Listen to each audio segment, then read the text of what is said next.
Hello बच्चों, एआईवी physics के classes में आप सबका स्वागत है। प्रीवियस वीडियो में हमने मोशन ऑफ प्लैनेट और सैटेलाइट के एमसीक्यू के बारे में पढ़ा था। आज उसके आगे के एमसीक्यू को करेंगे। चलिए, क्वेश्चन नंबर 15 तक हो गया था। क्वेश्चन नंबर 16 देखिए। क्वेश्चन नंबर 16 कह रहा है कि geostationary satellite its relative angular velocity respect to earth will be. Geostationary satellite, ठीक है, का relative angular velocity with respect to earth क्या होगा? 0 होगा। ऑप्शन में दिया हुआ कि its relative angular velocity, B दिया हुआ है has a period of time 24 hour, C दिया हुआ है हैज़ इक्वेटोरियल ऑर्बिट, डी कह रहा है ऑल ऑफ एबव। तो जियो स्टेशनरी सैटेलाइट के लिए ये चारों बातें क्या है? सही है, तो इसमें ऑल ऑफ एबव हो जाएगा। क्वेश्चन नंबर 17 कह रहा है a what height H above earth the value of g becomes g by 2 R, कह रहा है कि रेडियस ऑफ अर्थ है। तो इसको हम लोग थोड़ा सा न्यूमेरिकली देखेंगे, सॉल्व करके देखेंगे कि इसमें से कौन ऑप्शन सही है। ध्यान दीजिएगा, यहाँ पे ये हमने सॉल्व कर दिया, टाइम ज़्यादा नहीं लेना चाहते हैं। यहाँ पे ध्यान दीजिए, सॉल्व करके रखा हुआ है। देखिए, जी इजक्वल टू होता है जी एम बटा आर स्क्वायर। ये ग्रेविटेशनल फोर्स, ग्रेविटेशनल होता है, ग्रेविटी होती है, ठीक है। जी का वैल्यू होता है। यहाँ पे ध्यान दीजिए, जी की वैल्यू हाइट एच पे जी एम बटा आर प्लस एच का होल स्क्वायर। मान लीजिए ये आपका अर्थ है ना, और यहाँ से ये इसका रेडियस आर है। तो यहाँ पे तो जी है, पर यहाँ से एच हाइट पे, कितने हाइट पे? एच हाइट पे इसकी वैल्यू जी एच हो जाती है। और जी एच का मान दिया हुआ है कितना? देखिए, जी एच का मान दिया हुआ है जी बाई 2, ठीक है। तो यहाँ पे जी अपॉन जी एच, हम दोनों को क्या करेंगे? डिवाइड कर लेंगे। Equation 1 divided by equation 2। तो इक्वेशन नंबर 1 है जी एम बटा R square, equation number 2 G M बटा आर प्लस एच का होल स्क्वायर। देखिए, जी एम से जी एम कैंसिल हो जाएगा। यहाँ पे जी और जी एच का मान जी बाई 2, तो ये इससे कट जाएगा, ये 2 ऊपर चला जाएगा, तो ये 2। यहाँ पे ये क्या है? आर प्लस एच का होल स्क्वायर ऊपर और आर स्क्वायर नीचे हो जाएगा, ठीक है। तो ये 2 equal to R plus H upon R का होल स्क्वायर। अब ये स्क्वायर इधर आएगा, तो स्क्वायर यहाँ से हटेगा, तो 2 किस में आ जाएगा? रूट में आ जाएगा। आर से इसमें आर में डिवाइड करेंगे तो 1, और ये हो जाएगा एच अपन आर। 1 चला जाएगा इधर, H upon R equal to √2 minus 1, H equal to क्या हो जाएगा? ये आर जाएगा, तो ये पूरी ब्रैकेट में आर से इधर मल्टीप्लाई हो जाएगा, तो H equal to √2 minus 1 into R. ध्यान दीजिए, अब ये देखना है कि ये ऑप्शन किस में है, कौन सा ऑप्शन है ये। तो ये वाला ऑप्शन नंबर बी आपका क्या होगा? करेक्ट आंसर हो जाएगा। कह रहा है if the earth stop rotating the value of G at equator, कह रहा है increases decreases no effect none of this. तो अगर अर्थ रोटेट करना स्टॉप कर दे, बंद कर दे, तो जी की वैल्यू इक्वेटर पे क्या कर जाएगी? इंक्रीज कर जाएगी, ठीक है। कह रहा है when the distance between earth and sun is halved the duration of year will become. कह रहा है कि अगर सन और अर्थ के बीच का दूरी क्या हो जाए? आधी हो जाए, तो जो वर्ष का ड्यूरेशन होता है, जो हमारा वर्ष होता है 365 दिन का, कह रहा है विल बिकम, वो क्या होगा? मोर देन, मतलब बढ़ जाएगा, लेस कम हो जाएगा, कैन नॉट डिटरमाइन, जिसको डिटरमाइन नहीं कर सकते, नन ऑफ दिस, इनमें से कम हो जाएगा। तो ये हमारा option C B correct answer हो जाएगा। क्वेश्चन नंबर 20 देखिए, कह रहा the escape velocity for a body of mass 1 kg from the earth surface is 11.2 kilometre per second. तो अगर 1 किलो 11.2 किलोमीटर पर सेकेंड, तो मतलब 1 kg बॉडी के लिए इसके वेलोसिटी क्या है? 11.2 किलोमीटर पर सेकेंड है, ठीक है। तो यहाँ पे कह रहा है कि the escape velocity of A body of mass 100 kg would be, 100 kg body के लिए इसके वेलोसिटी क्या होगी, ठीक है। चलिए इसको देखते हैं। ध्यान दीजिए, जब बॉडी m दे दिया है कितना? 1 kg, और इसका escape velocity v equal to, कह रहा है कि स्केप वेलोसिटी होता है 2gm upon r, 2gm upon r।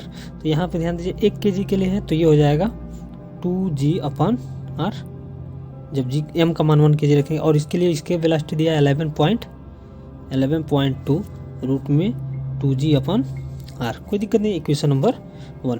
अब कह रहा है कि अगर मास कितना हो जाए?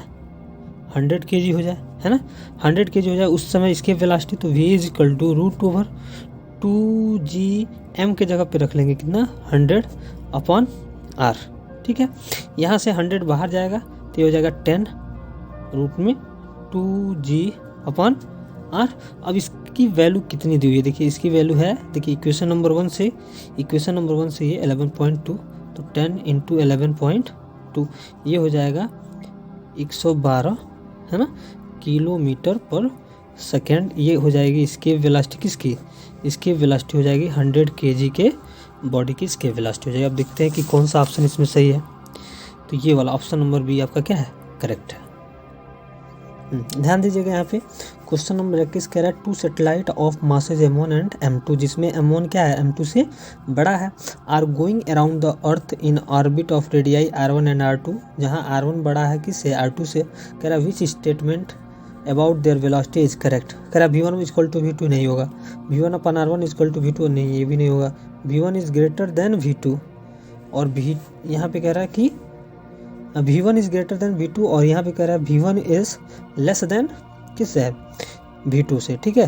तो यहाँ पे जो क्वेश्चन नंबर होगा, क्वेश्चन नंबर 21 का जो होगा वो डी ऑप्शन करेक्ट हो जाएगा। कह रहा है all the known planets move in straight path, circular path, elliptical path, hyperbolic path. तो आपको पता है कि जितने भी प्लैनेट्स हैं वो किस पाथ पे रिवॉल्व करते हैं, एलिप्टिकल पाथ पे, ठीक है। फिर क्वेश्चन नंबर 32 कह रहा है कि the distance of 2 planet from the sun are 10⁻13 एंड 10⁻12 मीटर रिस्पेक्टिवली। कह रहा है कि the ratio of time period of planet is. तो इसको थोड़ा सा सॉल्व करके हम लोग देखते हैं कौन सा ऑप्शन सही होगा। चलिए देखते हैं, यहाँ पे देखिए कह रहा है कि हमको पता है कि टी स्क्वायर डायरेक्टली प्रोपोर्शनल होता है r³ के, टी स्क्वायर डायरेक्टली प्रोपोर्शनल होता है r³ के। यहाँ पे T square directly proportional r1² t1, और यहाँ पे t1 स्क्वायर यहाँ पे कर लें, t1 डायरेक्टली प्रोपोर्शनल क्यूब होगा यहाँ पे, और ये r1 पे 3/2 से। अब यहाँ पे ध्यान दीजिए r1 का मान दिया हुआ है, यहाँ पे r1 का मान दिया हुआ है आपका 10⁻13, और r2 का मान दिया हुआ 10⁻12। r1 का मान दिया हुआ 10⁻13 और r2 का मान दिया हुआ 10⁻12। तो कोई बात नहीं है यहाँ पे तो यहाँ पे हो जाएगा t1 स्क्वायर डायरेक्टली प्रोपोर्शनल 10⁻13 पे पावर 3/2। ऐसे ही t2 का स्क्वायर नहीं रहेगा यहाँ पे, t2 डायरेक्टली प्रोपोर्शनल हो जाएगा यहाँ पे 10⁻12 पावर 3/2। इन दोनों का रेशियो लेंगे t1/t2 इज इक्वल टू 10⁻13 10⁻12, है ना, ये पावर 3/2। यहाँ से ऊपर जाएगा ये t1/t2 इज इक्वल टू कितना हो जाएगा, ध्यान दीजिए ऊपर जाएगा तो ये हो जाएगा 10 पे पावर 3/2। यहाँ पे ध्यान दीजिए ये 3 इस पे आएगा तो 1000, और ये पावर 1/2। तो इसको लिख सकते हैं हम लोग क्या, 100 × 10 पे पावर 1/2, और ये देखिए 1/2 100 पे लगेगा तो 10 बाहर हो जाएगा, ये √10। तो ऑप्शन नंबर आपका इसमें देखिए ऑप्शन नंबर बी सही हो जाएगा, ठीक है।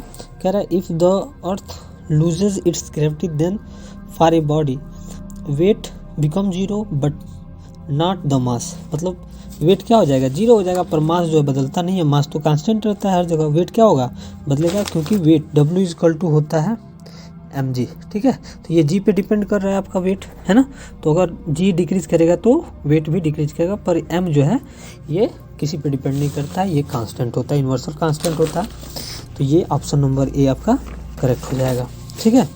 कह रहा है a ball is drop from a spacecraft revolving around the earth at height of 120 kilometre, what will happen to the ball।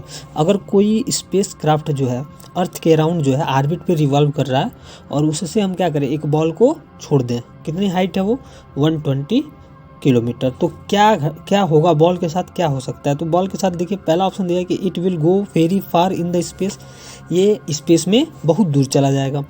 दूसरा कह रहा है कि it will move with same speed tangentially to spacecraft, ये भी नहीं होगा। It will fall down to the earth, नहीं। कह रहा है it will continue to move with the same speed along the original orbit, वो भी क्या करेगा, उसी ऑर्बिट में रिवॉल्व करना स्टार्ट कर देगा और सेम स्पीड से। कह रहा है gravitational potential is always positive, always zero, always negative, non of this. देखिए जो भी पोटेंशियल होता है ना हमेशा क्या होता है, निगेटिव होता है, तो ये हमेशा निगेटिव होगा। कह रहा है the shape of orbit of A planet depends upon total energy, angular momentum. कह रहा है ए और बी दोनों, कह रहा है नॉन ऑफ दिस। तो जो शेप होता है ऑर्बिट का वो टोटल एनर्जी और एंगुलर मोमेंटम पे डिपेंड करता है। तो ये ऑप्शन सी आपका सही होगा, इसमें ऑप्शन लगा लीजिएगा, ये इसमें ऑप्शन, ठीक है। Correct. The total energy of satellite going around the earth is. कह रहा है कि the total energy of satellite क्या होता है, तो टोटल एनर्जी जो होता है सैटेलाइट का वो होता है निगेटिव, ठीक है। जो टोटल एनर्जी होता है मतलब टोटल एनर्जी का मतलब वो क्या हो गया, kinetic energy plus potential energy क्या होता है, निगेटिव होता है ये किसी भी सैटेलाइट के लिए, ठीक है। अब इसके बाद जो हम लोग हैं नेक्स्ट चैप्टर स्टार्ट करेंगे MCQ, ठीक है। आज के लिए इतना ही, धन्यवाद।